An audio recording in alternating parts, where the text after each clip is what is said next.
¿vale? El webinar se organizará así, tocando los puntos principales de los proyectos y lo que os decía, consejos de aspectos a tener en cuenta. Y luego, después de esto, tendréis oportunidad de preguntar. Como se va a quedar grabado, yo, una vez que preguntéis esa parte de preguntas y sus respuestas, pasado unos días lo recogeré y haré también un resumen escrito, aparte de que quede el vídeo grabado, y se lo enviaré a Íñigo para que lo puedan mandar a los socios y socias. Disculparme que lo mismo en la recogida de preguntas no puedo estar. No sé, Íñigo, si tú esa parte, si estás, puedes gestionarlo un poco, las preguntas que le vayan haciendo, pero yo no sé si voy a poder estar.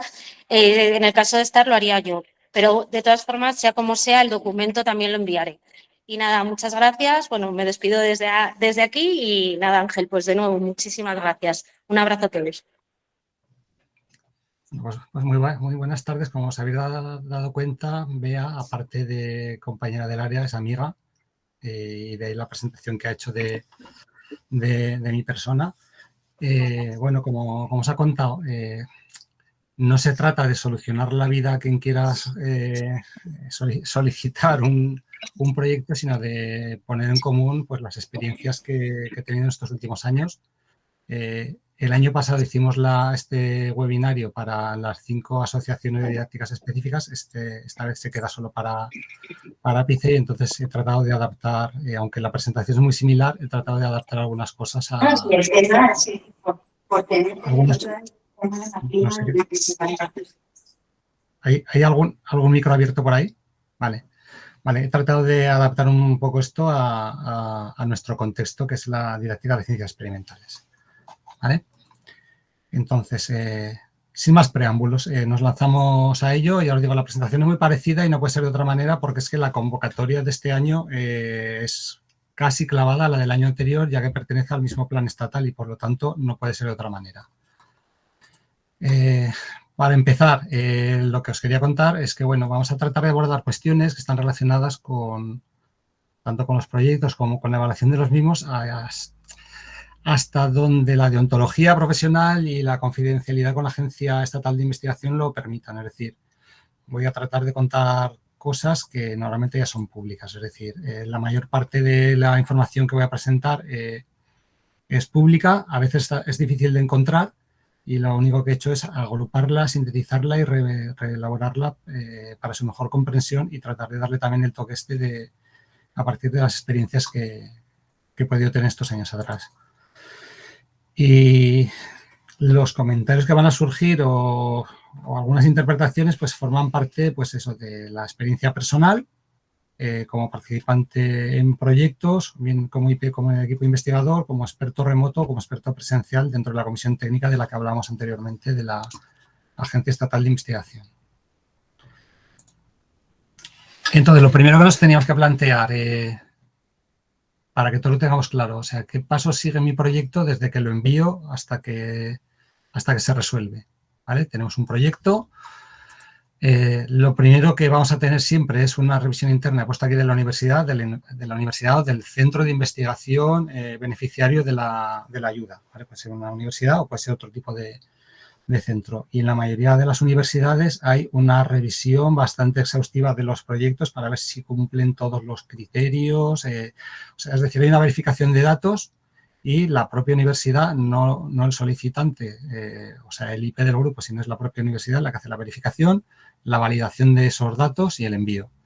De hecho, muchas de los documentos que se adjuntan a la solicitud se quedan en la universidad y no se tramitan a la Agencia Estatal de Investigación. Por ejemplo, las firmas de los investigadores, cartas avales de otros investigadores, de otros centros, etcétera. Eso lo custodia la universidad, y en caso de que la agencia lo requiera, la universidad lo proporciona. Pero todo ese tipo de cuestiones los custodia la universidad. La solicitud, junto con la memoria técnica, junto con junto con el currículo del IP o de los IPs, llega a la Agencia Estatal de Investigación y hay un segundo filtro, hay una revisión inicial para ver que se cumplan los requisitos. Es decir, cuando hablamos de que se cumplan los requisitos es de que si son 20 páginas, son 20 páginas. Y si se les ha pasado a la universidad el número de páginas, pues aquí te lo pueden tirar para atrás. Y el problema es que cuando llega a la agencia de investigación, este tipo de requisitos ya no son subsanables. Es decir, si te dicen que tiene que tener tanta extensión, si tiene que tener estas características, si se tiene que ajustar al formato que dice la Agencia Estatal de Investigación y no se ajusta, ya no es subsanable el proyecto y te lo tiran para atrás, ¿vale? Sin posibilidad de recuperación. El proyecto, junto con la memoria técnica, junto con todos los datos que sean necesarios, llegan a la subdivisión de coordinación y evaluación y pues esa subdivisión de coordinación y evaluación está formada por varias áreas de conocimiento. Hay un total de 17 áreas y 54 subáreas. Y en el caso de Ciencias de la Educación, el área 7, somos a la vez área y subárea, ¿vale? O sea, no hay una subárea dentro del área de Ciencias de la Educación. Y por cuestiones ahí de numerología, pues el área 7 tiene 7 colaboradores científicos. Es decir, hay 7 personas de distintas áreas de conocimiento del entorno o del ámbito de las ciencias de la educación, que son los colaboradores científicos de esta subdivisión de coordinación y evaluación y están todo el año trabajando en ello. Y son quienes se encargan de recoger toda esa información y luego redistribuirla hacia los evaluadores de los proyectos. Entonces, nuestro proyecto lo van a ver como mínimo 2 expertos o expertas remotos y 2 expertos o expertas presenciales, ¿vale? Diferenciando entre remotos son los que su evaluación se va a quedar simplemente en lo que devuelvan a esa comisión técnica o a estos colaboradores científicos, y los presenciales participarán en las sesiones de la comisión técnica donde se resuelven los proyectos, ¿vale? Para eso se pone presenciales, es una presencialidad entre comillas, porque realmente desde hace unos años ya todo se hace vía online por videoconferencia. Entonces, todo esto va a la comisión técnica. Entonces, en la comisión técnica están los 7 colaboradores científicos y todos los expertos presenciales que hayan determinado que se necesitan para la evaluación de los proyectos, y se adjuntan de forma anónima.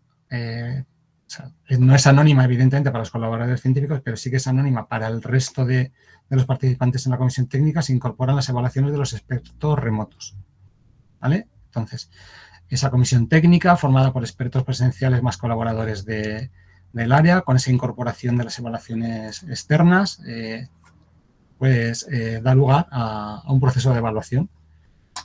Y ese proceso de evaluación hace una propuesta de resolución, pero es la comisión de evaluación de la Agencia Estatal de Investigación, como órgano colegiado, quien emite finalmente la resolución, que firma pues quien corresponde a la autoridad competente para firmar la resolución. Normalmente son los directores de las agencias los que firman este tipo de cuestiones, ¿vale?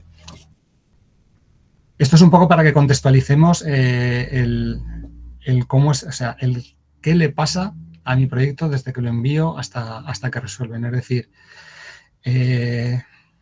a veces se oye hablar de que, bueno, hay cierta arbitrariedad o es que no sé qué. Bueno, ya os digo, hay como mínimo 4 evaluaciones distintas. Si es necesario, se pueden pedir otras opiniones, y aparte también están los colaboradores científicos de la agencia, que son pues compañeras y compañeros nuestros de las áreas de conocimiento que están integradas dentro del ámbito de las ciencias de la educación, dentro del área de ciencias de la educación.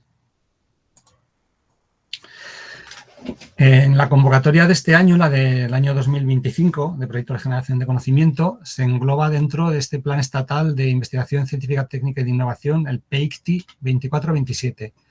Y, por tanto, la convocatoria es prácticamente igual que la del año anterior.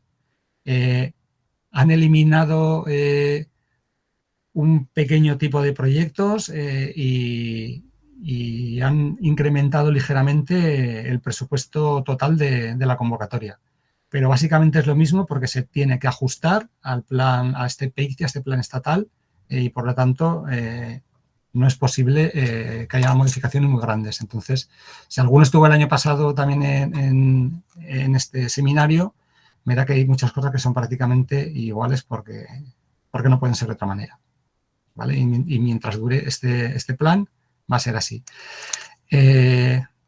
Hasta el momento, el otro día, escuchando el webinario que dio la propia agencia, que hizo pues, también por su canal de YouTube, hizo un webinario, o sea, venían a decir que ya dejan de estar cofinanciados por los fondos FEDER en breve y que entonces,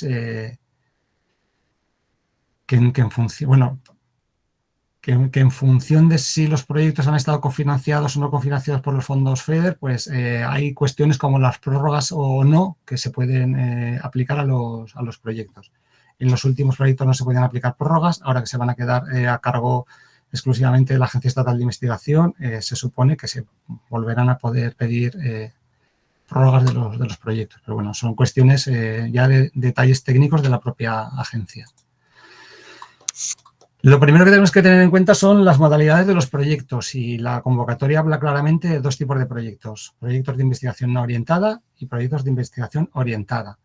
Y hay que decir en este sentido que no hay un presupuesto para investigación no orientada y otro presupuesto para investigación orientada, sino que es un presupuesto único para todo tipo de proyectos. No hay un número de proyectos no orientados y un número de proyectos orientados que se deban aprobar. Es decir, los buenos o los que estén mejor valorados tirarán para adelante y los que no estén tan bien valorados, pues a lo mejor no pasan el corte, ¿vale? Pero no es que haya presupuestos separados para cada uno de las modalidades de los proyectos. Entonces, en este sentido, la primera pregunta sería ¿qué modalidad de proyecto me conviene más? Y entonces, como o sea, una respuesta un poco a la gallega, ¿no? Pues depende. Si no estamos seguros de que vamos a intentar resolver los problemas que están vinculados a las prioridades temáticas que el PEICTI plantea y que aparecen explícitamente en el anexo 3 de la convocatoria, deberíamos pedir un proyecto de investigación no orientada. Y si creemos que nuestros objetivos pues se alinean bien con esas prioridades temáticas, pues podemos pedir uno de investigación orientada, ¿vale? Pero lo tenemos que tener muy claro si vamos a la orientada, porque deberemos justificar cuál es ese vínculo con, ¿vale? Con las prioridades temáticas que plantea el anexo 3 y que plantea el plan estatal. Luego tiene algunos matices como que dependiendo si es orientada o no orientada cambian ligeramente los criterios de valoración. El anexo 3 lo que recoge es esto, las prioridades temáticas que son las del plan 24 y 27 y por lo tanto para este año no han cambiado. Vamos a ver que son salud, cultura, creatividad socioinclusiva, seguridad para la sociedad, digitalización, telecomunicaciones, industria, espacio y defensa, energía y movilidad, alimentación, bioeconomía, recursos naturales, agricultura, clima y medio ambiente. ¿Cuáles de estas prioridades temáticas se ajustan más a los proyectos que podemos pedir desde didáctica de ciencias experimentales? Pues por la experiencia suelen ser estos. Es decir, el mayoritario sería la prioridad, o sea, relacionado con la prioridad cultura, creatividad y socioinclusiva.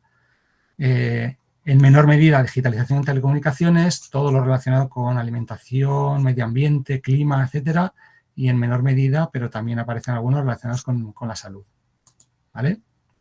El plan está disponible también para quien quiera verlo. Si tecleáis el PEICTI 2427, podéis ver todo esto. ¿Por qué decía anteriormente que lo tenemos que tener muy claro? Pues porque cuando vamos al PEICTI vemos que el único ámbito de intervención, o sea que como ámbito de intervención educación está exclusivamente en cultura, creatividad y sociedad inclusiva, dentro de la línea estratégica de reto demográfico y cohesión social. Por tanto, si nos vamos de la prioridad 2, tenemos que tener muy claro que vamos a ser capaces de montar una memoria científico-técnica y un plan luego de difusión y transferencia de los resultados que tenga que ver con cualquiera de las otras prioridades temáticas que contempla el PEICTI, que contempla el anexo 3 de la convocatoria. ¿vale? Yo creo, hasta aquí me vais siguiendo más o menos. Podéis levantar algún dedo así, ¿vale? Vale, gracias. Es que os estoy viendo en la tableta a la vez, ¿vale? Como proyectos de investigación orientada, recomendaciones. Si piensas que tu proyecto encaja en la investigación orientada porque va a estudiar el impacto de una intervención didáctica determinada en un entorno inclusivo multicultural, si vais a analizar el impacto de una práctica educativa o a diagnosticar necesidades educativas desde la perspectiva del reto demográfico y la cohesión social, que es a lo que alude directamente ese anexo 3. Si creéis que vais a abordar un problema relacionado con el uso de una lengua en tecnologías digitales en el ámbito educativo, o si vais a investigar, por ejemplo, sobre cuestiones patrimoniales y su uso cultural, incluido el uso educativo, por ejemplo, del patrimonio natural o cuestiones relacionadas, pues a lo mejor puede ser una buena idea pedir un proyecto de investigación orientada, ¿vale? Y ahora os voy a hablar de lo que a lo mejor no son buenas ideas. Si piensas que tu proyecto encaja porque la educación es cultura y me encaja con la prioridad 2, pues va a ser que no. Si queréis que aborda la inclusión porque hay diversidad de género, culturas, edades, capacidades en la muestra, es decir, es que tengo chicos y chicas en la muestra, es que tengo muestras de diferentes edades, tal, pues a lo mejor tampoco es una buena idea. O sea, no se ajusta a lo que aparece ahí en las prioridades. O a lo mejor os consideráis muy creativos o creativas o que vuestro proyecto es muy creativo y por lo tanto se ajusta a la prioridad 2 que habla de creatividad. Pues no habla de eso tampoco exactamente. O simplemente, como usamos recursos digitales o vamos a utilizar las TICs, pues me cuadra en la prioridad 4, que era la digitalización, o como tenemos en cuenta la sostenibilidad, me encaja con la prioridad 8. Mala idea. O sea, es una mala idea porque os va a costar mucho hacer la justificación relacionada con estas cuestiones. ¿Vale? Entonces, ante la duda, la no orientada, ¿vale? Las implicaciones, como os decía antes, son simplemente que si veis aquí las puntuaciones de cada uno de los apartados, ¿vale? Dentro de los criterios de evaluación, la única diferencia es que cambia ligeramente la valoración del criterio 1 y de los subcriterios 1 y 2, como veis aquí, en vez de 50 es un 40, en vez de un 30 es un 25, en vez de un 20 es un 15, el resto, el 2, 3 y 4, los apartados 2, 3 y 4 son exactamente iguales, aunque cambia también un poco el umbral, ¿vale? El umbral es el valor a partir del cual pasa o no pasa el corte el proyecto, por decirlo de alguna manera, ¿vale? Es decir, un proyecto que no tenga un 40 sobre 50 en calidad y viabilidad de la propuesta, pues a lo mejor directamente ya no pasa ese umbral, ¿vale? Pero no solamente hay que pedirlo pensando en esto, sino por el tema, ya os digo, de las coherencias o incoherencias dentro de la narrativa que está tan ahora de moda, ¿no? De la narrativa de la memoria técnica. Es decir, aparecen proyectos planteados como investigación orientada que se declaran inicialmente orientadas y luego en ningún momento ya del resto de la memoria técnica se vuelve a hacer alusión a ello y no hay nada que permita al evaluador identificar por qué está relacionado con esa prioridad temática. Es decir, que el proyecto no solamente tiene que estar declarado de una forma u otra, sino además ser coherente a lo largo de toda la memoria técnica. Es decir, no solamente porque me apetece que sea orientada, sino hay que ir adelante con todas las consecuencias, incluso en todo lo relacionado con el impacto científico, económico y social esperado, porque se le da más peso además dentro de, ¿vale? Dentro de las orientadas que de las no orientadas. Bueno, pues una vez vistas las modalidades, pasamos al tipo dentro de las modalidades. Entonces, tenemos los proyectos tipo A, que son los liderados por jóvenes investigadoras o investigadores. ¿Es obligatorio que alguien que cumpla los requisitos del tipo A pida uno tipo A? Pues no necesariamente. Es decir, alguien que cumpla los requisitos para haber pedido un tipo A puede pedir un tipo B perfectamente, ¿vale? Pero alguien que no los cumpla no puede pedir un tipo A. Yo creo que esto se entiende, ¿no? Esto tiene que ver, por ejemplo, también cuando se pide un proyecto con dos co-IPs y uno es A y otro es B, pues es un tipo B, ¿vale? Porque el B no puede estar como IP de un tipo A. En estos casos de los proyectos tipo A, pues quien evalúa no debería esperar una dilatada experiencia del o de la IP, pero sí que debe poseer contribuciones científico-técnicas relevantes, innovadoras, capacidad de liderazgo, etcétera.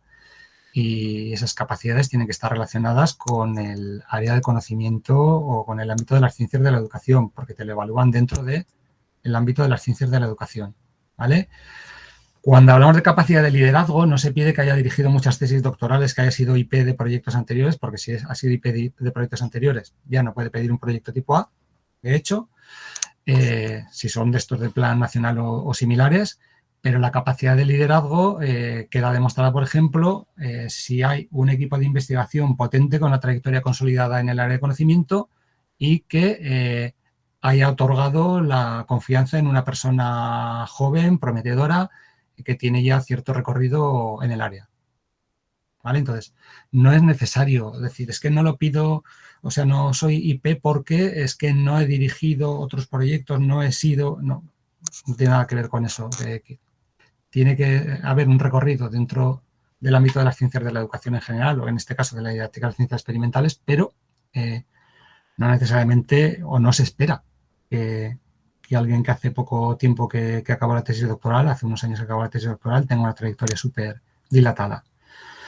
Entonces, esto es una manera, pues la Agencia Estatal de Investigación es la manera que hace que jóvenes investigadoras o investigadores tengan acceso a la coordinación de proyectos, pero siempre debe haber un buen grupo detrás, ¿vale? Porque se valora el aval del grupo también. ¿Vale? Nos queda más o menos claro esto ¿vale? De los jóvenes investigadores. Y tenemos el tipo B, que deberían estar liderados por investigadores e investigadoras ya consolidados en las áreas de conocimiento correspondientes, en este caso nuestra área de conocimiento. Entonces, se espera que haya una experiencia consolidada en el ámbito de la ciencia de la educación, pero también, igual que el anterior, que haya un equipo de investigación solvente que respalde el proyecto. Es decir, un IP o una IP con una trayectoria muy relevante, con un equipo que no tiene ningún tipo de trayectoria, a lo mejor es un proyecto cuestionable en el apartado relacionado con la calidad del grupo de investigación. ¿Vale? Y además, bueno, como dentro de los tipo B se incluyen los proyectos tipo RTA, ¿vale? Son proyectos de investigación orientada. Esto está del Instituto Nacional de Investigación Agraria, ahora se llama de otra manera, del CSIC. Podría haber alguno que estuviera relacionado con esto. Es muy difícil que en ciencias de la educación aparezcan proyectos RTA. Tampoco es descartable, ¿vale? Que aparezca algún proyecto que vincule cuestiones orientadas con las prioridades temáticas que aparecen relacionadas con esto y con la educación. Y lo que ha desaparecido este año es los proyectos estos internacionales de la Comisión Nacional de la antigua Comisión Nacional de la Pesquisa de Brasil, porque hay una convocatoria específica, o sea, debió haber problemas en su momento para cuadrar este tipo de proyectos dentro de la convocatoria general, y entonces estos han salido de la convocatoria general y hay una convocatoria específica que creo que fue en septiembre, octubre o algo así. Entonces yo creo que esta convocatoria está, si no está cerrada, está a punto de cerrarse esta con Brasil. De hecho, sí que había posibilidades de proyectos del ámbito educativo, pero bueno, nos olvidamos de ellos porque estos han desaparecido, los han eliminado de la convocatoria.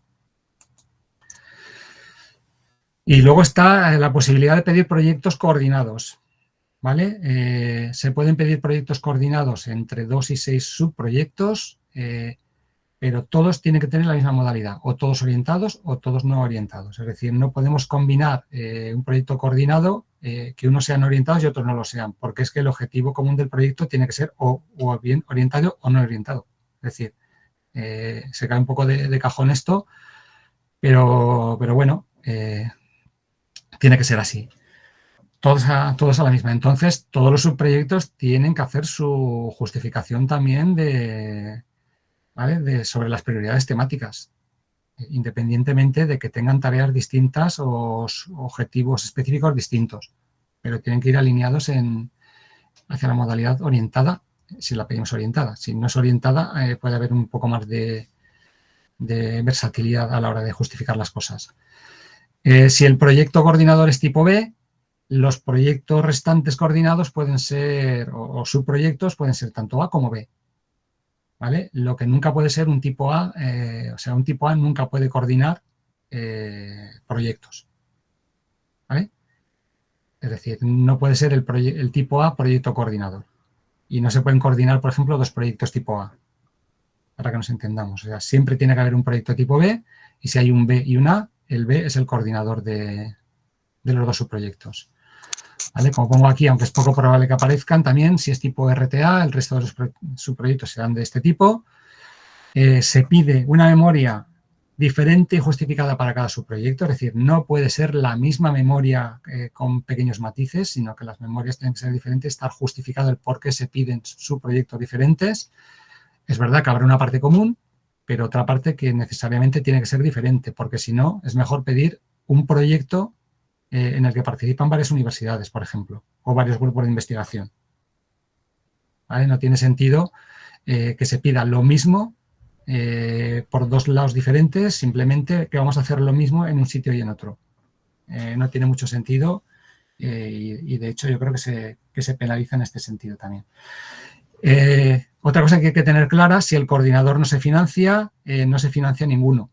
O sea, va a haber uno que aparezca como coordinador. Si cae el coordinador, caen todos, independientemente de cómo están. Y por el contrario, si el coordinador se financia, esto no implica automáticamente que el resto se financien. Es decir, pasa muchas veces que uno de los coordinados, de los subproyectos coordinados, no alcanza el nivel, por lo que sea, y no alcanza el nivel o por la memoria o por el aval del equipo investigador, por lo que sea, y entonces pues cae uno de los subproyectos o varios. ¿Vale? Entonces, puede ser si es entre dos, pues que se quede como proyecto único, o que si es entre varias universidades o varios subproyectos, pues que quede alguno menos de los que se han planteado inicialmente. Hasta aquí, perdón un momento. Bueno, todo esto es lo que respecta a tipos, modalidades y cuestiones relacionadas con los tipos y las modalidades. Es interesante también conocer, iba a decir de primera mano y hasta donde se pueda hablar, qué le pasa a mi proyecto durante el proceso de evaluación. Es decir, cuando ya llega a la comisión técnica, ¿qué le pasa a mi proyecto? Entonces, tenemos un proceso de evaluación. Ya os he dicho anteriormente que como mínimo tiene 4 evaluaciones distintas cada proyecto. Entonces, estas son las decisiones que se toman durante el proyecto de evaluación. ¿Vale? No son decisiones arbitrarias, sino que son las decisiones o digamos que le otorga la agencia, ¿vale? Y la convocatoria a la propia comisión. Primero se valoran qué proyectos son financiables y cuáles no a partir de las valoraciones recibidas. Y ahí hay un asterisco, que es que financiable significa de entrada que se considera su financiación, que no se excluye de entrada. Es decir, si hay un proyecto que se ve que está muy mal por lo que sea, no pasa, o sea, no se discute su financiación, es decir, si no es financiable, es no financiable directamente, ¿vale? Motivos, los que sean, ya veremos ahora, causas de que sean no financiables. Entonces, se deciden que sean financiables no quiere decir que se vayan a financiar con todo lo que han pedido, sino que se considera su financiación. Ya veremos luego cómo se resuelve cada uno de los proyectos. La comisión técnica también es responsable de otorgar una calificación final para cada uno de los proyectos, teniendo en cuenta tanto los criterios como los subcriterios de la convocatoria. Es decir, al final, cada uno de los apartados se valora, o sea, tiene un peso relativo y cada uno de los proyectos aparece con una puntuación final, una calificación final. También es responsabilidad de la comisión técnica la propuesta del orden de prelación, es decir, es el listado priorizado de ayudas que se pone pues, en función de la calificación obtenida, por ejemplo. ¿vale? Es decir, del primero al último ordenados. También es su responsabilidad pues, hacer una propuesta de informe final justificado para cada proyecto. Es decir, a cada proyecto se le devuelve el informe final, en el que aparecen las evaluaciones de todos los evaluadores y, si es necesario, los comentarios que consideren los colaboradores técnicos, los especialistas, estos 7 especialistas que están también y que en la agencia y que coordinan la gestión de la comisión técnica. Que tienen también su mérito, pero se tienen que currar un montón de evaluaciones e informes, ponerlos en común y enviarlos a cada uno de los solicitantes. Y también es prerrogativa de la comisión técnica hacer la propuesta de contratos predoctorales vinculados, los antiguos FPI, vinculados a los proyectos. Y también para esto se valora, yo creo que sobra decirlo, el apartado relacionado con la capacidad formativa del equipo investigador, ¿vale? Más allá, o sea, no automáticamente no quiere decir que el que más puntos tiene va a tener seguro un contrato predoctoral, sino que depende también de cómo haya sido valorada la parte de la capacidad formativa del equipo investigador. Y os voy a poner algunos ejemplos, son los mismos prácticamente que los que ponía también el año pasado, y teniendo en cuenta esto de lo que significa financiable, y teniendo en cuenta cuáles son los criterios de evaluación. Es decir, os voy a hacer aquí un pequeño esquema. Imaginad que tenemos estas valoraciones por parte de los evaluadores. No se sabe en este proceso quién es evaluador 1, evaluador 2, es decir, quien está dentro de la comisión técnica, aunque aparezcamos como expertos presenciales, no sabemos a quién corresponde cada una de las evaluaciones. ¿Vale? O sea, sabemos que existen estas evaluaciones, pero no sabemos a quién corresponden cada una de las evaluaciones. O sea, el que está dentro sabe cuál es la suya, ¿vale? Pero no sabe si las otras son de expertos presenciales o remotos. ¿Vale? Aparecen las 4 evaluaciones. Imaginad que tenemos esta situación.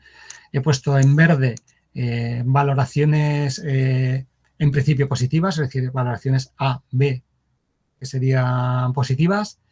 Y en naranja valoraciones que serían, pues bueno, compensables o discutibles, y voy a poner también en colores rojos, utilizando un poco un código semafórico, valoraciones que sean negativas o que no sean tan buenas. ¿Vale? Entonces, evidentemente, con este tipo de evaluaciones, el proyecto es financiable. ¿Vale? Ya veremos luego cómo está el tema del presupuesto, porque así tal y como está puesto con A's y B's en presupuesto, que es el apartado 4, sería financiable y seguramente ajustado a lo que se ha solicitado. Pero si este último apartado estuviera en color naranjita, pues a lo mejor habría que valorar modificaciones presupuestarias. El caso contrario sería esto, por ejemplo, ¿vale? Encontrarnos con que todas las evaluaciones son sistemáticamente negativas o intermedias. A lo mejor que hay un buen equipo, pero que el resto es no voy a decir un desastre, pero que está o poco trabajado o poco justificado o le falla el resto de las cosas y además y encima no han presentado un presupuesto adecuado. Pues evidentemente es un proyecto no financiable. O sea, no se discute la financiación de este proyecto, sino directamente es no financiable. Podemos tener ejemplos como este, es decir, 3 evaluadores lo han evaluado negativamente o lo han valorado negativamente y un evaluador ha puesto todo B's. ¿Vale? Quien tiene ahí más responsabilidad es los expertos, los colaboradores científicos, esos 7 colaboradores científicos o el encargada de esta ponencia, en el que va a valorar estas evaluaciones del evaluador 4 si están suficientemente justificadas o no. Es decir, a lo mejor es que ha puesto B, pero luego los comentarios serían más propios de una C o de una D, o ha puesto una B y no hay narrativa detrás de esa decisión de la B. ¿Vale? Porque a cada uno de los evaluadores se le pide que motive la evaluación de cada uno de los apartados. Entonces, evidentemente, si eso es así, por ejemplo, que no hay una buena narrativa, pues es no financiable. Pero vamos, con 3 en contra y 1 a favor, es difícil escapar de la no financiación, por decirlo de alguna manera. Podemos tener este otro caso, que es que que cualitativamente está todo bastante bien, salvo el presupuesto. ¿Vale? Tenemos un presupuesto que es cuestionable, hay aquí en colores rojos, colores naranjas. Se ve que es un proyecto que en cuanto a calidad, en cuanto a la metodología, en cuanto a equipo de trabajo, parece que está bien, pero han patinado por lo que sea en el presupuesto. Vuelvo a recordar que el apartado 4 es el del presupuesto recibe. Fijaos aquí, por ejemplo, este sería un ejemplo, no son ejemplos reales, me los he ido inventando así sobre la marcha, ¿vale? Hay una buena trayectoria del grupo, el impacto económico más o menos es adecuado, pero el presupuesto no lo es. ¿Y cuándo el presupuesto no lo es? Pues cuando a lo mejor estamos pidiendo una barbaridad en relación al número de miembros del equipo, o cuando estamos pidiendo cosas que explícitamente te dice la convocatoria que no son gastos elegibles, o cuando estamos planteando el proyecto, por ejemplo, para sacar una producción, por ejemplo, en publicaciones, que se nos va de las manos, ¿vale? El presupuesto que hemos hecho, por ejemplo, para publicaciones de pago, entre comillas, ¿vale? Entonces, pues bueno, es financiable, pero habrá que revisar ese presupuesto. Entonces, la comisión técnica se encarga de coger todos estos que son financiables, entre comillas, y revisar el presupuesto, y en función de lo que hayan dicho los evaluadores de las partes del presupuesto que deberían ser revisadas o tenidas en cuenta, pues bueno, se les envía informe relacionado con esto. ¿Vale? O sea, hay un análisis y discusión del presupuesto. Parte se puede discutir allí dentro de la comisión técnica, y hay otra parte que dependerá del ajuste final, pues del número de proyectos financiados, ¿vale? Si además la puntuación, o sea, el problema que podemos tener aquí en esto es que el presupuesto desde el año pasado ya repercute en la valoración final.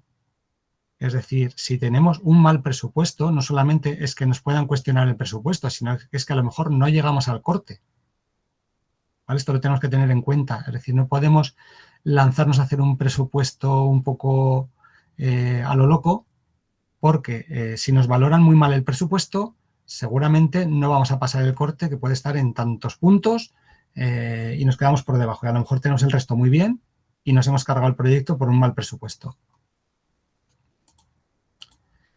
Y ya finalmente tendríamos esta situación más controvertida. Es decir, tenemos dos evaluadores que no sabemos quién son, que son rojos, dos evaluadores que son verdes. Si los rojos o los verdes forman parte de la comisión técnica, pueden hacer exponer ahí sus motivos, ¿vale? Y de los contrarios se van a encargar estos colaboradores ¿vale? Responsables de fijos de la comisión, que también pues tendrán que defender o no, o plantear las evaluaciones de aquellos que han dicho lo contrario de, por ejemplo, de la comisión técnica. Puede ser que dentro de la comisión técnica haya un verde y un rojo también, ¿vale? Entonces, en ese caso, pues habrá que hacer un análisis comparativo de la calidad de las valoraciones. A lo mejor alguna de las valoraciones no tiene una narrativa suficientemente clara como para tomar una decisión favorable o desfavorable, y entonces, pues bueno, pues se puede desde buscar otra opinión a directamente eliminar alguna de las evaluaciones porque se considera que es una evaluación que no es válida, por ejemplo, ¿vale? Entonces, teniendo todo esto en cuenta y que, bueno, que los proyectos pues son como son, tenemos nuestras ideas en la cabeza, ¿podemos mejorar nuestro proyecto? Pues siempre se puede mejorar nuestro proyecto. Yo creo que aunque nos hayan dado proyectos en su momento, siempre hay cosas que cuando recibimos la evaluación que nos damos cuenta que podríamos haber hecho de otra manera o que podemos mejorar. ¿Hay errores habituales que se podrían evitar? Pues evidentemente sí. Y aquí voy a exponer algunos hasta donde pueda hablar, por decirlo de alguna manera, ¿vale? Entonces, tenemos que tener en cuenta primero los aspectos particulares de la convocatoria. en la propia solicitud. Cuestiones que tenemos que tener en cuenta. Una vez finalizado el plazo, no es posible modificar ni la modalidad ni el tipo. Es decir, si hemos puesto modalidad orientada tipo A, pues ahí vamos, da igual. Y si luego dentro no corresponde, tenemos que asumir las consecuencias de, ¿vale? Puede ser un fallo informático, un despiste, puede ser que al seleccionar la pestañita o lo que sea nos hemos equivocado. Tenemos que revisarlo bien todo esto, ¿vale? Porque si pone que es orientada y el evaluador no encuentra nada relacionado con la modalidad orientada, lo va a valorar mal seguramente. El área y la subárea temática deben estar bien identificadas en la solicitud porque las van a enviar al área temática correspondiente. En nuestro caso, Ciencias de la Educación es área y subárea, con lo cual no tiene mucho problema, pero hay otras áreas que tienen varias subáreas que mandarlo a una u otra puede ser un problema.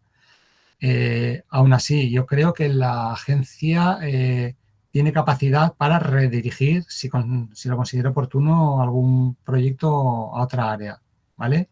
Pero bueno, somos responsables quienes somos IPs o quienes participamos en el proyecto, en la elaboración del proyecto, de la solicitud, ¿vale? Es decir, lo puede hacer de oficio la agencia, ¿vale? A otra subárea o área temática, pero cuando estamos entre dos áreas que no sabemos exactamente dónde encaja el proyecto, no va a actuar de oficio la agencia. Si está muy claro, a lo mejor sí, pero si no, no. Los méritos de cada uno de los miembros del equipo investigador deben ir en la propia solicitud y debe ir un resumen, aquello más relevante para el proyecto, aquello que facilite a los evaluadores ver cómo esas personas avalan el proyecto, ¿vale?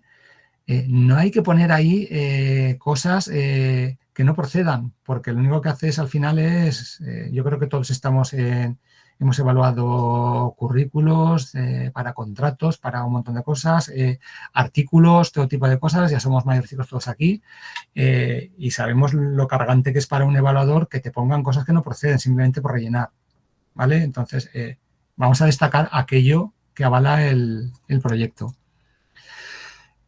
Y también, si el presupuesto es superior a 100.000 euros, hay que justificar el presupuesto y la memoria científico-técnica en inglés. Y también que el currículo del investigador principal también vaya en inglés, tal y cual.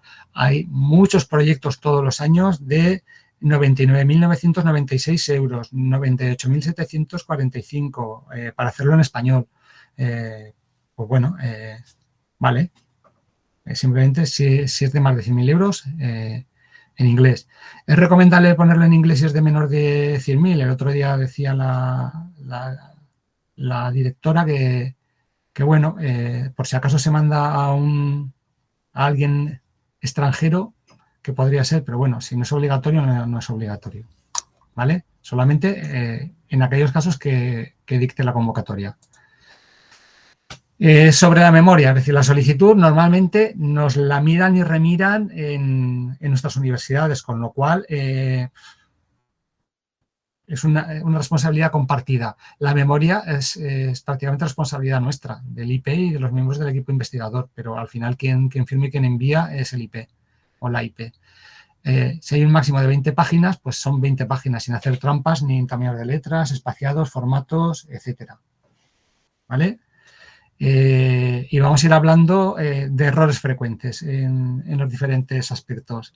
Por ejemplo, dedicar la mitad o más o una gran parte de la memoria al marco teórico de referencia y a la bibliografía. No puede ser que en un proyecto de una memoria de 20 páginas estés en la página 12 o 13 y no sepas todavía de qué va el proyecto. Es un despropósito y al final no vas a poder valorarlo bien, porque es que ya llegas cargado a la página 12, o sea, porque no sabes de qué va el proyecto y si gastas la mitad de la memoria en toda esta contextualización, en un marco teórico de referencia y tal, no te queda tiempo para justificar el resto de las cosas, o sea, no te queda espacio para justificar el resto de las cosas, ¿vale? Otro error bastante frecuente es confundir un problema para la sociedad con el problema de investigación. Y he puesto aquí un ejemplo muy claro. Los resultados de las pruebas PISA pueden ser un problema pero el problema de investigación relacionado puede ser otro totalmente distinto, ¿vale? El que los chavales tengan problemas para aprender de comportamiento en clase, no sé en cuántas, puede ser un problema, pero el problema de investigación lo debemos formular de otra manera. ¿Vale? Y otro error que yo he visto unas cuantas veces es declarar como objetivo general o específico la revisión bibliográfica para la construcción de un marco teórico inicial. Es decir, me gustaría investigar sobre eso, pero voy a dedicar el primer año a ver, o sea, al estado del arte, a ver qué se ha escrito sobre eso para ver si me inspiro en la metodología que me podría ayudar a resolver esto. O sea, no tiene ni pies ni cabeza esto. Es decir, somos o sea, es una convocatoria de proyectos de generación de conocimiento, entonces lo que no puede ser es que estemos declarando nuestra falta de conocimiento, por decirlo de alguna manera. No tiene ningún sentido. Y otra cosa es que trates de mantenerte actualizado a lo largo de todo el proyecto, es evidente, pero es que hay gente que declara explícitamente, y si no explícitamente es un cuasi explícitamente, que no tiene ni idea de por dónde tirar en el proyecto y que necesita antes construir un marco de referencia. Entonces, no tiene ningún sentido y, evidentemente, pues puede tener una mala valoración. También es frecuente encontrar proyectos que plantean una simple validación de una técnica, instrumento, dispositivo o algo así como objetivo principal o único del proyecto, ¿vale? Y para eso hay una convocatoria específica de la Agencia Estatal de Investigación, que es las pruebas de concepto. Es decir, no puede ser que planteemos un proyecto en el que no sepamos si el instrumento, el dispositivo, tal y cual, va a funcionar o no va a funcionar, porque ya no tenemos escapatoria. O sea, nos han financiado dinero público, no puede ser decir, no, que sé, como no me ha funcionado, voy a hacer otra cosa.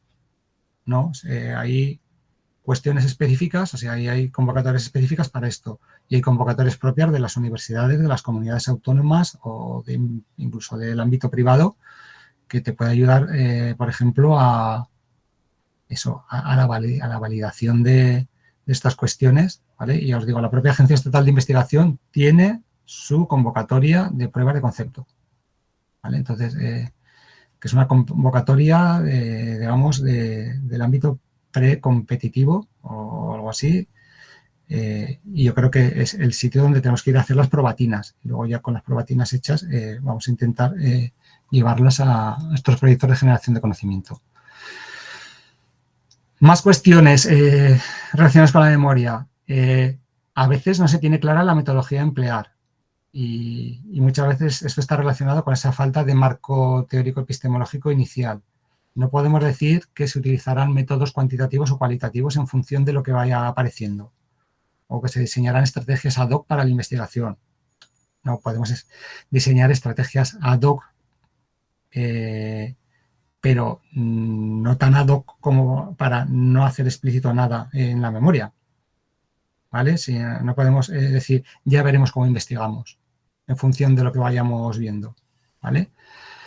Es importante concretar el contexto de la investigación, el tipo de muestreo, las características o el tamaño de la muestra, qué instrumentos tenemos previstos para la recogida de datos, cómo vamos a analizar los mismos. Toda esta serie de cuestiones súper importante. Es decir, no es necesario que digamos que la muestra va a estar constituida por 157 personas, ¿vale? Pero sí dar un poco las dimensiones y las características de la muestra. Es decir, si vamos a trabajar en, yo qué sé, en nuestro ámbito, en coles públicos o privados o de esta región o de esta provincia o de esta ciudad o si va a ser un caso único o cómo lo vamos a hacer.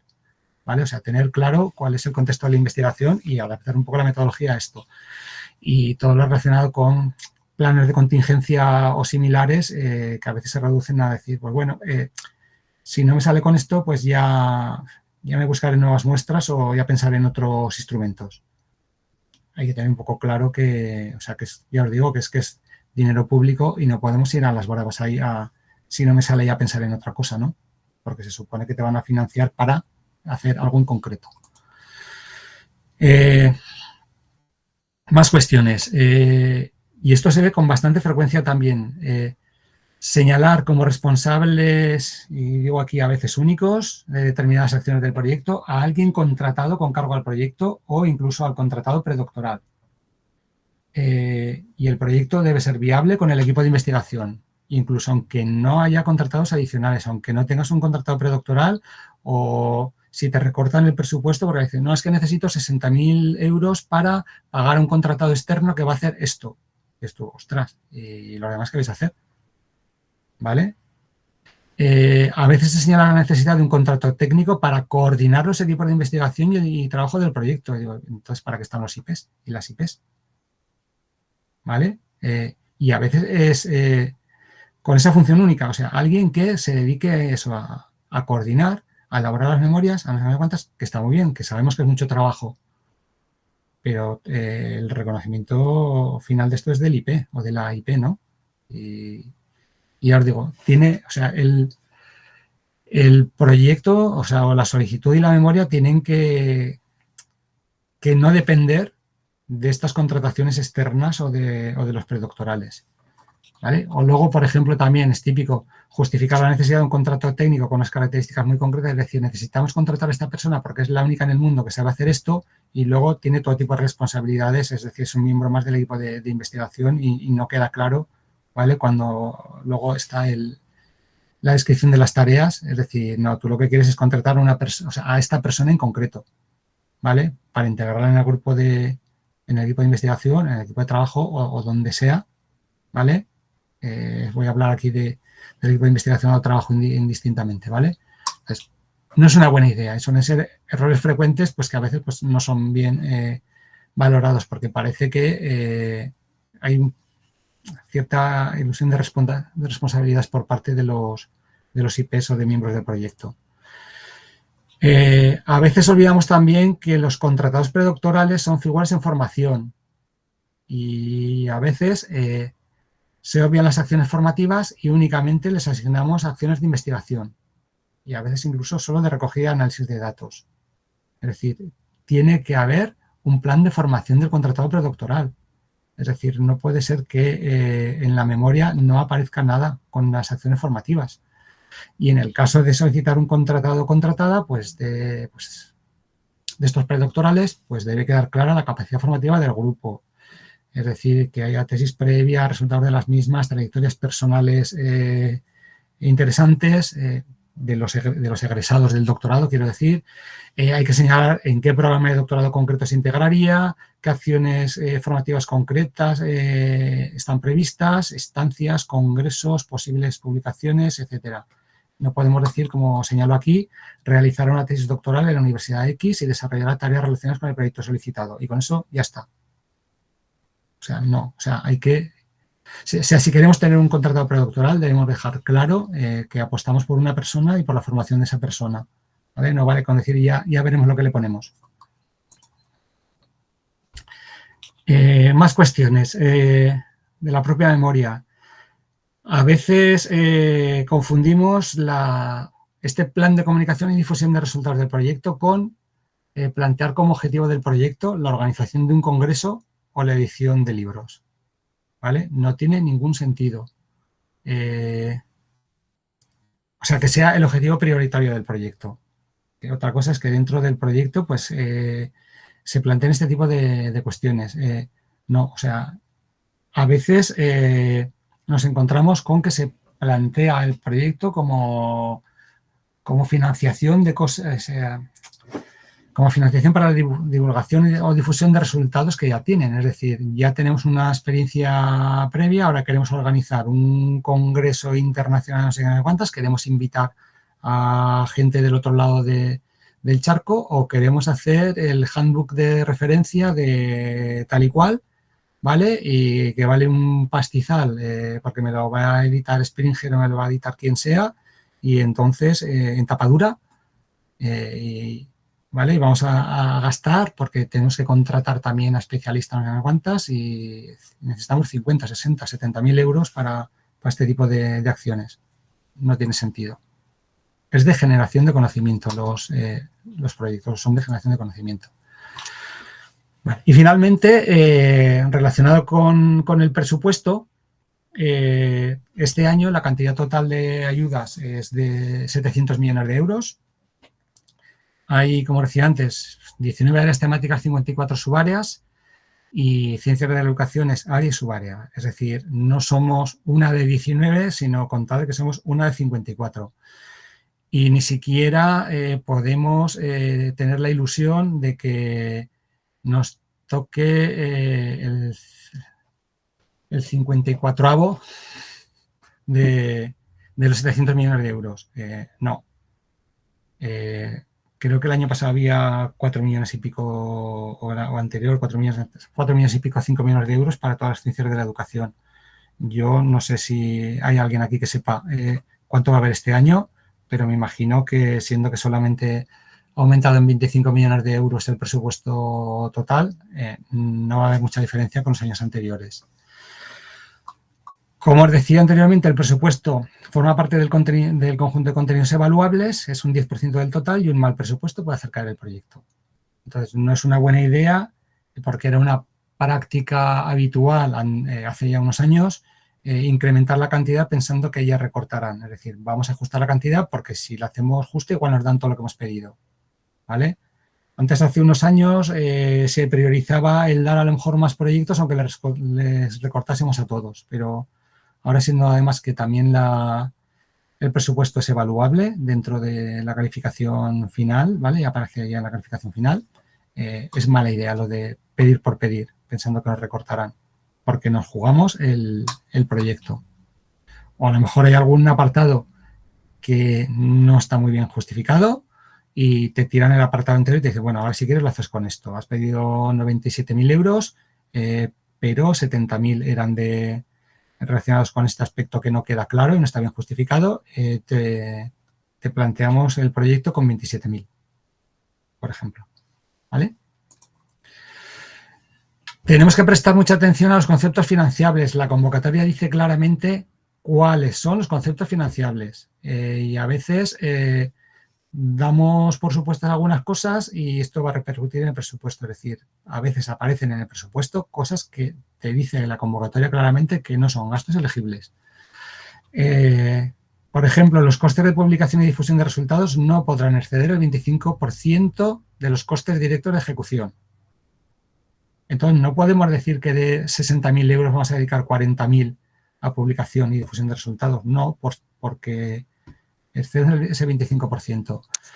Y además en la convocatoria se excluye explícitamente los costes de publicación de números o separatas especiales de revistas. Es decir, no podemos publicar, o sea, no podemos gastar con cargo a los gastos, a los costes directos del proyecto, un número especial de una revista de cualquiera de las editoriales de pago o libros, incluso. ¿Vale? En este caso es de revistas, pero bueno, tenemos que tener en cuenta eso, que a veces también planteamos como libros cosas que a lo mejor no son libros. ¿Vale? Hay que tener en cuenta eso, que esto nos va a repercutir y que nos podemos cargar el proyecto por un mal presupuesto. No es un gasto elegible el pago de honorarios, o sea, pago de conferenciantes ni honorarios por participar en eventos como congresos, seminarios, etcétera. Lo dice explícitamente la convocatoria y también lo señalaban el otro día en el webinario de la agencia. Se permiten gastos de compensación a sujetos experimentales, pero es un poco despropósito decir, tengo asegurada la muestra porque voy a pagar a todos los participantes. ¿Vale? Y esto lo he leído yo así explícitamente. Voy a pagar a cada uno de los profesores a los que les haga entrevistas. O sea, voy a pagar al equipo directivo para que me deje grabar en el centro, ¿no? O voy a pagar a aquellos profesores que me entreguen producciones del alumnado. Es un poco despropósito plantearlo así.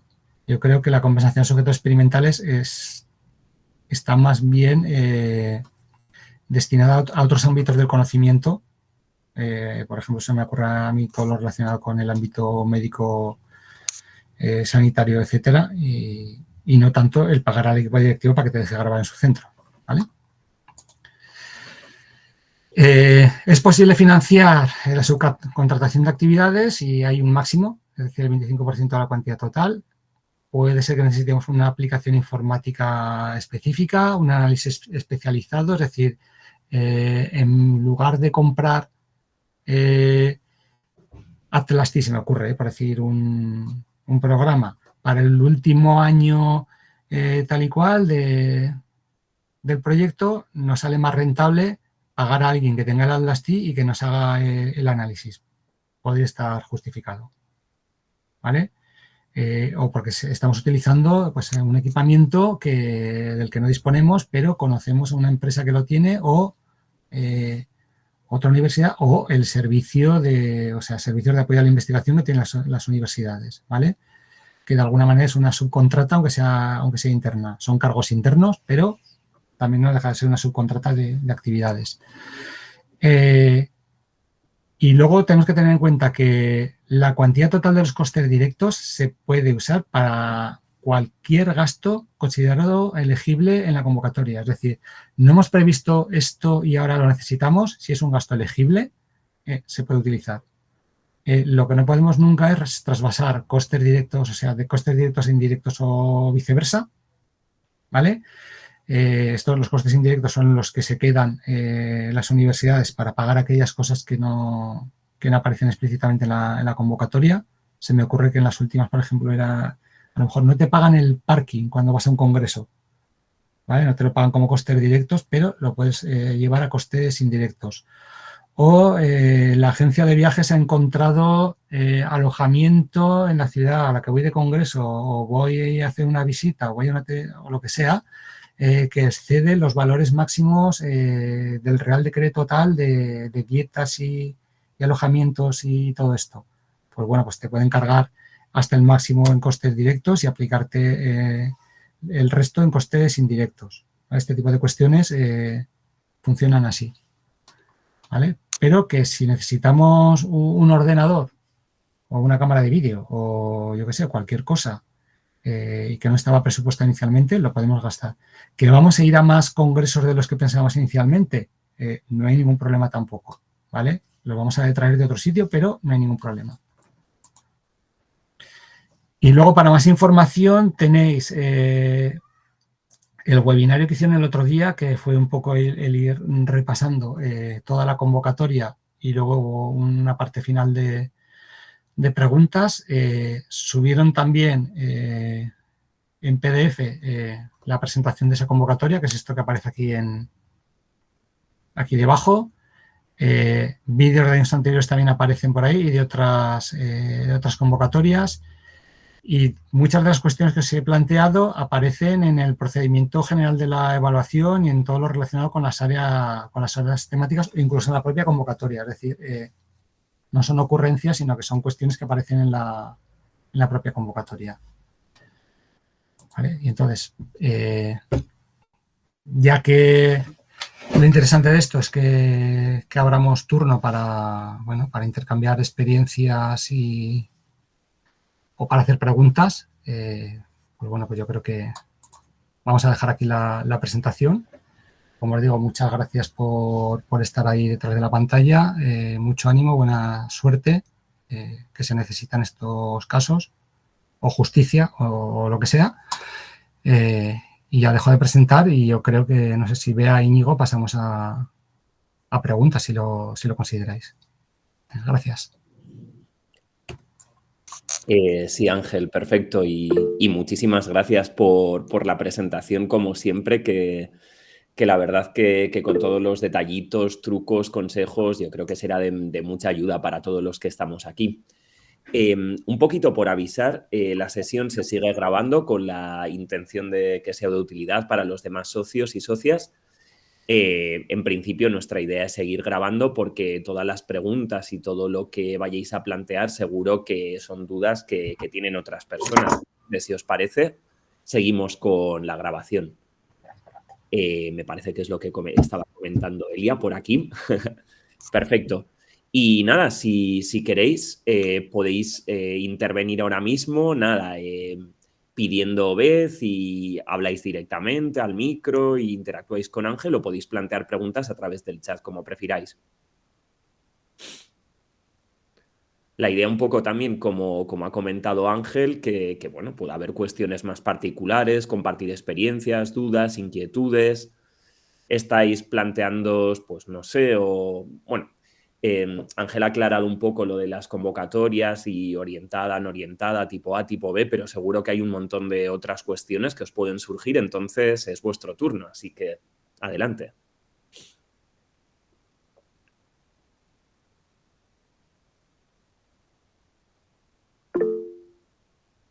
Vale, María Ángeles. Hola, Adelante, cuando quieras, María Ángeles. sí, gracias, Íñigo.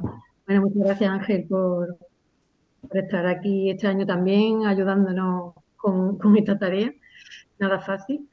Yo quería preguntarte sobre todo por el tema de la internacionalización, porque, bueno, nosotros el año pasado, en el proyecto que pedimos, no lo denegaron, pero bueno, tengo que decir que dentro de lo que estaba con un puntaje bastante alto. Nosotros salimos bastante contentos de esto, pero bueno, en concreto, el tema de la internacionalización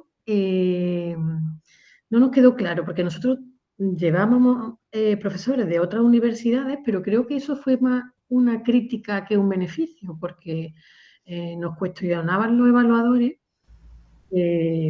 bueno, qué papel iban a tener en concreto estas personas en el proyecto, ¿no? Entonces me gustaría un poco que incidiera en ese tema para ver si yo misma me aclaro, ¿no? Que no se trata tanto de llevar personas de otros países, sino entiendo que describir qué hacen estas personas en el proyecto, ¿no? O cómo lo planteas tú. Gracias. Sí. Bueno, pues gracias por la pregunta, María Ángeles. Yo creo que aquí hay dos cuestiones. Bueno, yo te doy mi opinión personal porque no sé exactamente quién evaluó el proyecto y un poco el tipo de argumentos que daban. A ver, hay dos cuestiones. Una es si esas personas aparecen como avalistas del proyecto o esas personas aparecen, digamos, con algún tipo de tarea vinculada o con una participación clara para el proyecto. ¿Vale? Porque son dos cosas distintas. Es decir, ya te digo, no sé ahora en tu caso, pero hay veces que te encuentras con que dice y tenemos a esta persona por detrás, pero luego no queda reflejado esa persona que hay por detrás. Se me ocurre una persona que puede ser de Portugal, de Argentina, de donde sea, con la que se colabora habitualmente, ¿vale? Y a lo mejor lo que falta, digamos, es esa justificación de qué aporta esa persona a ese proyecto, ¿vale? Porque a veces puede ser también que esa persona con la que estás que has citado en el proyecto sea la persona clave para una posible estancia del contratado predoctoral, o puede ser porque se vaya a hacer una comparativa, o sea, sea uno de los objetivos, o tengamos en mente, más allá de los objetivos del proyecto, una comparativa entre situaciones educativas entre nuestro país y otro país ajeno, o es una colaboración que tiene que ver más con aspectos metodológicos, es decir, es alguien que es súper especialista en una metodología concreta o lo que sea, entonces nos interesa esa persona como especialista metodológico. Yo creo que la cuestión es dejar claro cuál es el papel de esa persona en el desarrollo del proyecto, es decir, no ponerlo por ponerlo o decir que tenemos relación, sino decir que es una figura clave para este aspecto del proyecto. Ya te digo, si decimos, por ejemplo, solicitamos un contrato predoctoral, ¿vale? Y dentro de ese plan formativo o de las acciones formativas del contrato predoctoral está pensada una estancia en esta universidad de esta persona con la que tenemos relación, con la que estamos desarrollando investigaciones, con la que estamos, yo qué sé, por ejemplo, colaborando en proyectos europeos. Se me ocurren cosas de este tipo así, ¿no? Entonces, yo creo que cuanto más claro quede cuál es el papel de unos y otros aquí, pues mejor será valorado. ¿Vale? No sé si te respondo más o menos a la pregunta. Sí, me responde Ángel. Creo que eso es lo importante entonces. O sea, que si se dice que alguna persona va a participar, que se diga claramente cuál va a ser su función. Sí, pero igual que igual que los miembros del equipo de investigación, equipo de trabajo, es decir, de alguna manera tienes que declarar cuál es la función o en esa tabla de tareas que todos ponemos, en esas responsabilidades. Hay gente con más o menos responsabilidad dentro de los equipos. Pues también, por ejemplo, si esa persona a la que citas como miembro, por ejemplo, del equipo de trabajo, porque los extranjeros no pueden ser miembros del equipo investigador, pues cuál va a ser su papel, ¿vale? En el momento que es miembro del equipo de trabajo, implica que muchas veces ya le puedes pagar, por ejemplo, viajes y cosas del proyecto, ¿vale? Viajes, dietas, alojamientos y este tipo de cuestiones, pero entonces tiene que quedar bien claro que se les explique cuáles van a ser las tareas, más allá de los viajes de ida y vuelta. Te digo esto porque algunos, os habla así de años, o sea, de años atrás, como ya desde hace unos años atrás, pues ya se pueden hablar estas cosas, ya prescrito, que planteaban, por ejemplo, colaboración, o sea, un montón de colaboradores al otro lado del Atlántico, ¿vale? Y luego se pedía un pastizal, vamos a hablar así en lenguaje cotidiano, un pastizal para viajes transoceánicos. De un equipo muy pequeñito aquí, un equipo muy grande al otro lado, es un despropósito el decir que necesito 200.000 euros porque voy a estar todo el día viajando de un lado a otro, ¿vale? Cuando ahora, por ejemplo, estamos hablando tranquilamente a través de una videoconferencia. O sea, sé que muchas veces una cosa no sustituye a la otra, pero no tiene sentido. O sea, el tener un equipo súper potente al otro lado del charco y que lo que no tengas aquí es equipo aquí y que lo quiera justificar por la internacionalización, ¿no? No era del área, con lo cual se puede hablar de ello. Bueno, muchísimas gracias, Ángel, nuevamente.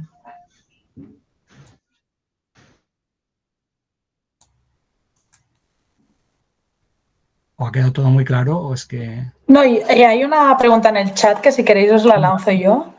Dice, Vale, muchas gracias por la explicación. Me indican constantemente que como es la primera vez que los pido, no pida más de 100.000 euros. Ajustarlo a ese presupuesto supone rebajar la N de participantes y es un poco pena que se pueda hacer el proyecto pero con un N pequeño, que sea estadísticamente, o sea, que estadísticamente va a ser más complicado. ¿Me arriesgo?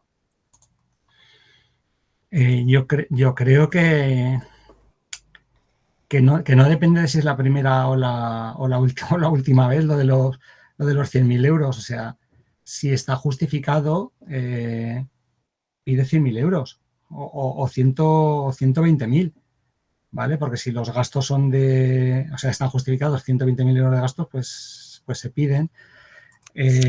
Claro, lo de decir... número de participantes, ¿qué quiere decir la N de participantes? ¿De participantes del equipo investigador o de participantes de la investigación, de la muestra de investigación? A ver, hola. Un momento, a ver, es que no quería hablar por esto. A ver si... Sí, pero, bueno, trata de explicarlo. Sí, un momento, a ver si ahora... ¿Me oís bien? Sí, ahora bien. La cosa es que mi proyecto, que además todavía tengo que ver si puede entrar dentro de solo de educación, pero es básicamente probar el efecto que tiene una formación musical en el cerebro de unos niños. Entonces, para ver esto necesitamos resonancias magnéticas. Cada resonancia magnética es un pastizal. Y por lo tanto, cuantos más niños pueda hacerle resonancia magnética, más costoso va a ser el proyecto. Entonces, el proyecto se basa básicamente en cuantos más niños hagan, más caro va a ser. Porque en el fondo, lo más costoso de todo el proyecto es meter a todos estos niños en resonancias magnéticas antes y después. Por lo tanto, para cada niño hay que hacerle 2 resonancias. Entonces, todo esto va a sumar mucho dinero en función proporcional a la N. Pero claro, si cogemos una N pequeña, pues vamos a tener una muestra muy pequeña de niños muy pequeños, o sea, de pocos niños y con unos resultados que no sé si estadísticamente vamos a poder sacar adelante.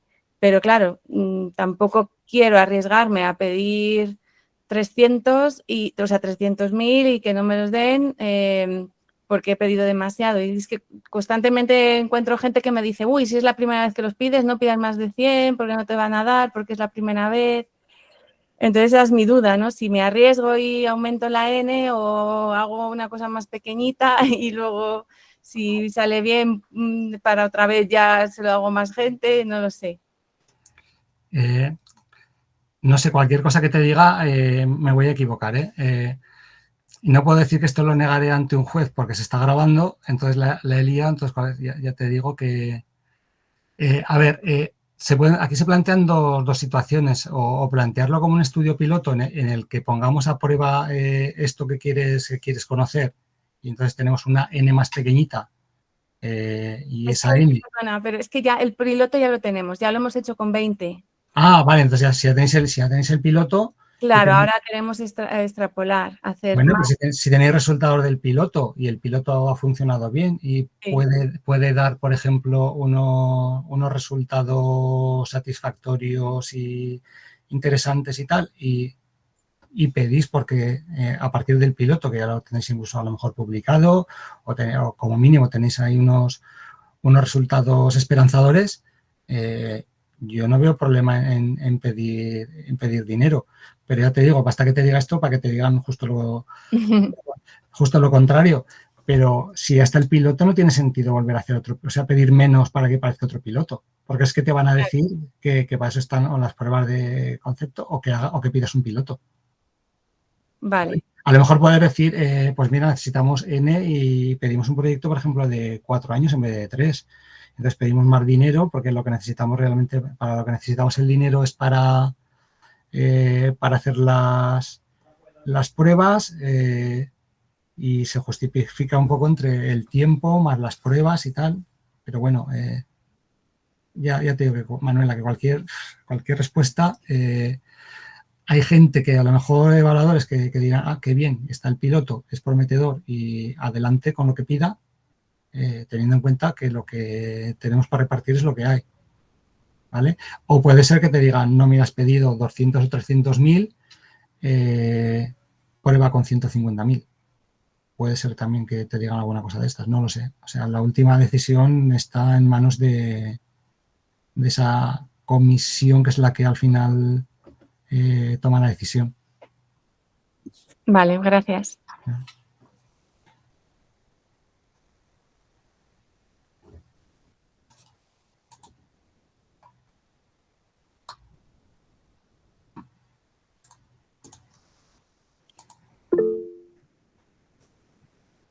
Vale, acaba de... No, escribe, bueno, Juan José Marrero agradeciendo la claridad y la utilidad de la charla. Los demás tenéis cualquier cuestión, comentario, han salido varios ejemplos sobre presupuesto, internacionalización, alguna cuestión que os gustaría comentar. Lo que no preguntes hoy se lo va a comer Maribel, Dani y Blanca el próximo día, o sea que... ¿Te puedes quitar alguna de adelante, Maribel? Preguntarle, por favor, preguntarle mucho. Que yo no sé muy bien lo que voy a contestar el próximo día. Bueno, sí, seguro que puedo ayudar a algo. Sí, Roberto levanta la mano, ¿no? Sí, hola Ángel. Bueno, lo primero nada, darte las gracias por estas aclaraciones, sugerencias sobre todo, para elaborar este tipo de proyectos. Yo te quería hacer una pregunta, es muy sencilla. Un investigador que en este caso quiera presentar un proyecto del tipo B, vamos a decirlo así, porque no puede presentarse al tipo A porque ya ha hecho la tesis, ha defendido la tesis hace ya muchos años, y que no ha sido IP de ningún proyecto, ¿tiene posibilidades? Si detrás también hay un equipo solvente, pues ¿por qué no? Quiero decir que, a ver, se supone que los tipo B son, o sea, que haya ya una trayectoria reconocida, pero no quiere decir que, o sea, trayectoria reconocida no quiere decir que hayas dirigido proyectos. Vale. Quiere decir que hay una trayectoria. No has podido dirigir proyectos, pero puedes tener publicaciones, haber participado en proyectos. La agencia es muy cotilla porque, de hecho, cuando alguien presenta un proyecto, todos los datos relacionados con el IP se aparecen ahí, es decir, en cuántos proyectos ha participado, cuántos proyectos le han denegado como IP, todo ese tipo de cosas aparecen ahí. Quiero decir bueno, que a lo mejor no has dirigido ningún proyecto o quien sea no ha dirigido un proyecto, pero no quiere decir que no pueda pedir un tipo B, porque puede tener una trayectoria ya reconocida, ya te digo, como participante, como miembro de equipos de investigación, porque tiene publicaciones, porque ha dirigido tesis doctorales, por cualquiera de los motivos que te puedas imaginar. Y si luego hay detrás un equipo solvente, pues bueno, el equipo solvente de alguna manera confía en que, o sea, le da su confianza a alguien para que sea IP. En muchos sitios pues hay rotaciones, por ejemplo, de los IPs. Entonces, cuando se produce una rotación de IPs dentro de un grupo de investigación o dentro de un equipo, evidentemente pues hay gente que nunca ha dirigido antes como IP un proyecto. O sea, porque se hace precisamente este tipo de rotaciones para eso, para dar la oportunidad a diferentes miembros que se van consolidando y tal para que dirijan proyectos. Entonces, y los dan, ¿eh? Yo creo que de hecho en la charla que van a dar Maribel, Blanca y Dani van a hablar precisamente de este tipo de cuestiones, o sea que no es imposible obtener un proyecto. No, pero te preguntaba si era un criterio que tenías que haber sido IP de otros proyectos regionales. No. Para poder entrar en el tipo B, porque en el tipo A no llegas porque has defendido la tesis antes del 2015, o no sé cuándo es. No, pero que no es... No es ese el criterio. No es criterio. O sea, tú presentas una trayectoria personal como aval, pero aparte del aval de tu trayectoria personal está la trayectoria del grupo de investigación. Y si el grupo de investigación o del equipo de investigación, no vamos a hablar para no mezclar la terminología de grupos de investigación y tal, ¿no? Si el equipo de investigación pone la confianza en una persona y es un equipo solvente, pues yo creo que el evaluador tiene que asumir que algo tiene de liderazgo, ¿no? Para que lo hayan puesto ahí. Muchas gracias. Sí, Manuela. Bueno, aprovecho que nos estáis animando para hacer más preguntas. En este caso, sobre el tema de los equipos del equipo de investigación, las incompatibilidades, por ejemplo, para que estén en otro equipo de investigación de otro proyecto o algo así, ¿existe algo de esto para tener en cuenta que no pueden estar en dos equipos a la vez o en dos proyectos distintos o algo así? Sí, esto cuando yo era pequeño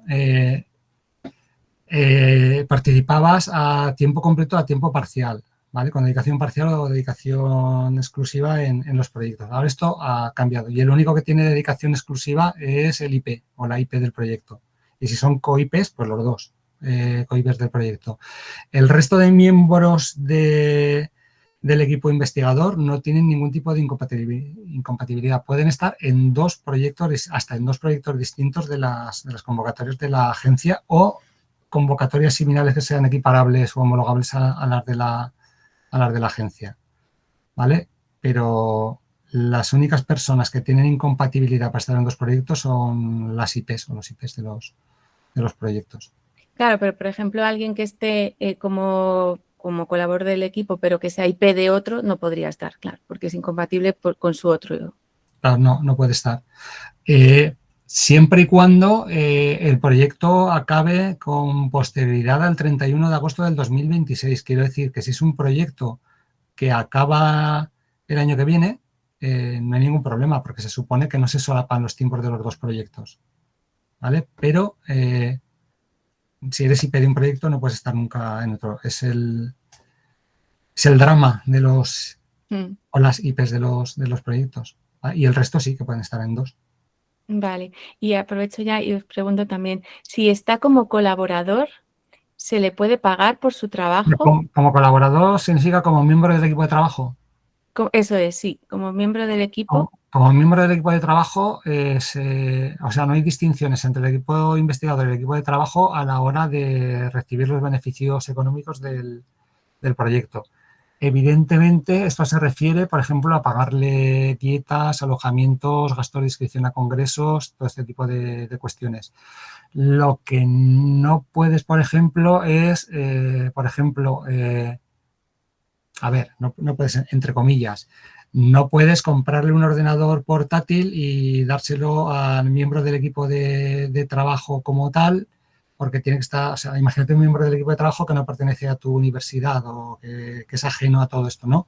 Entonces, no puedes otorgarle o poner a su nombre material inventariable, porque el material inventariable tiene que estar inventariado en la universidad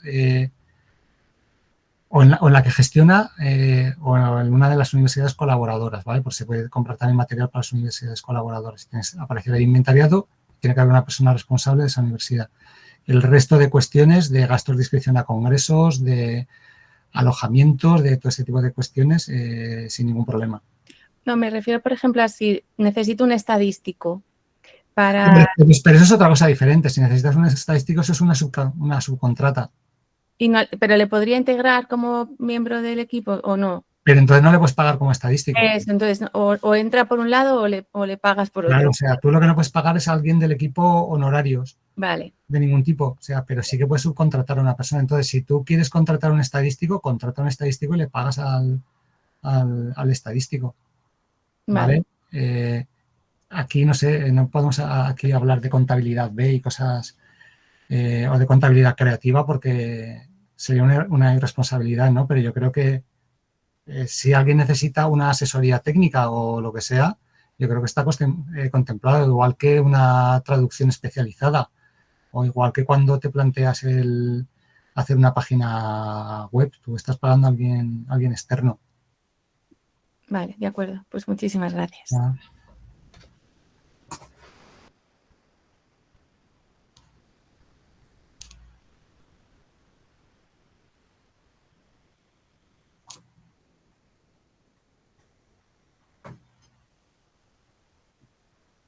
Por el chat hay varios agradecimientos, Ángel, de gente que ha escrito también sobre la claridad y la utilidad de la sesión. Pero porque son amigos también. No sé si alguien más también se quiere animar o tiene cualquier otro tipo de cuestión sobre cualquier, no sé, valoraciones, evaluaciones, gastos. Ya están saliendo bastantes temas.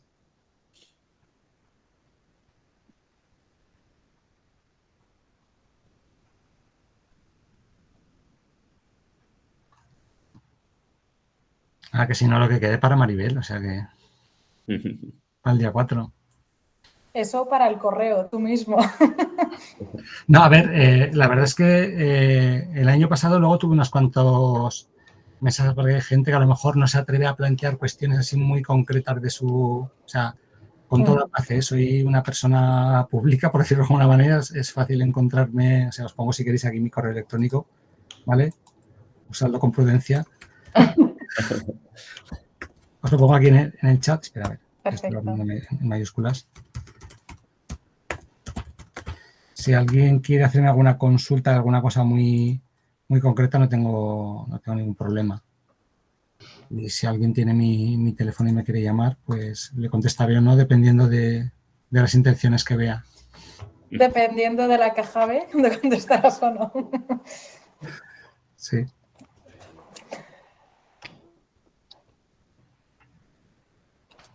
Parece que no hay más preguntas, creo. Bueno, con toda confianza, cuando digo con toda confianza para escribirme, no voy a evaluar ningún proyecto, o sea, que nadie me mande la memoria técnica para que le diga si está bien o mal o qué opino. No. Claro. Vale.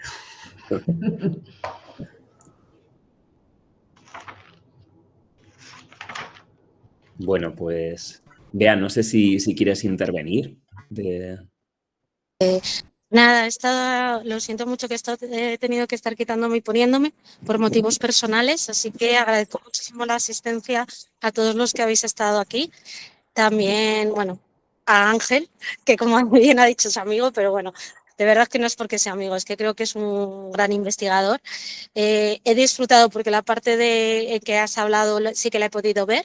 He disfrutado mucho, igual que el año pasado. Te agradezco enormemente tu colaboración con la asociación. Espero que a todos les haya resultado instructivo y a gente que tenga dudas, que haya alguna que la haya podido resolver. A mí muchas, por ejemplo, lo del proyecto, el objetivo del proyecto, que siempre lo enfocamos más a un objetivo teórico, ya me ha quedado claro que eso no hace falta, que mejor no ponerlo, que hacer un buen marco de antecedentes.